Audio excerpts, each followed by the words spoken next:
विधानसभा चुनाव में भले ही अभी 5 महीने का वक्त है, लेकिन बीजेपी अभी से चुनाव की तैयारियों में जुट गई है।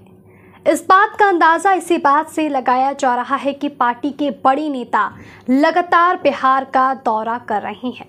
खुद प्रधानमंत्री मोदी 40 दिन के अंदर 2 बार बिहार आ रहे हैं। इन सब के बीच सूत्रों की माने तो पार्टी ने चुनाव के लिए अपनी रणनीति को अंतिम रूप दे दिया है। पार्टी की तरफ से बिहार विधानसभा की 243 सीटों पर सर्वे का काम पूरा कर लिया गया है। बताया जा रहा है कि पार्टी इस बार अपने मौजूदा विधायकों के टिकट को बड़े स्तर पर काटने की तैयारी कर रही है। पार्टी सूत्रों से मिली जानकारी के मुताबिक जिन मौजूदा विधायकों का प्रदर्शन ठीक नहीं, विधानसभा चुनाव में उनका टिकट काटा जाएगा। साथ ही बीजेपी ने यह भी तय किया है कि व्यक्ति नहीं बल्कि जीतने की क्षमता को टिकट बंटवारे का आधार बनाया जाएगा। सर्वे में जिसका भी नाम नहीं आता उसका टिकट काटा जाएगा, चाहे वह कितना ही बड़ा नेता क्यों ना हो।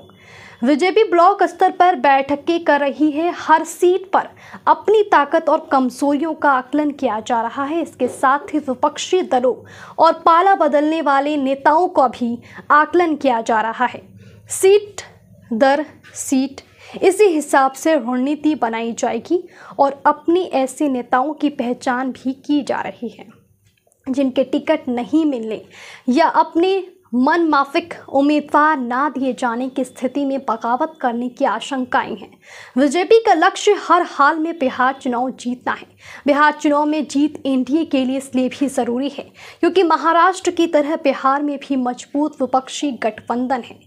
बीजेपी को लगता है कि बिहार चुनाव में एनडीए के हारने की स्थिति में विपक्षी एकता को मजबूती मिल सकती है। बीजेपी सीट शेयरिंग को लेकर किसी तरह की जल्दबाजी के मूड में नहीं है। सूत्रों का कहना है कि बीजेपी ने बिहार विधानसभा चुनाव के लिए अपनी रणनीति को अंतिम रूप दे दिया है। सहयोगी दलों के साथ सीटों का बंटवारा सबसे आखिर में किया जाएगा। एनडीए में शामिल करीब सभी पार्टियों ने अपनी डिमांड बीजेपी और जेडीयू जैसे बड़े दलों को बता दी है। बाकी इस खबर पर आपकी क्या राय है, हमें कमेंट करके ज़रूर बताएं। अगर आपने हमारे चैनल को सब्सक्राइब नहीं किया है तो हमारे चैनल को सब्सक्राइब कर लें। धन्यवाद।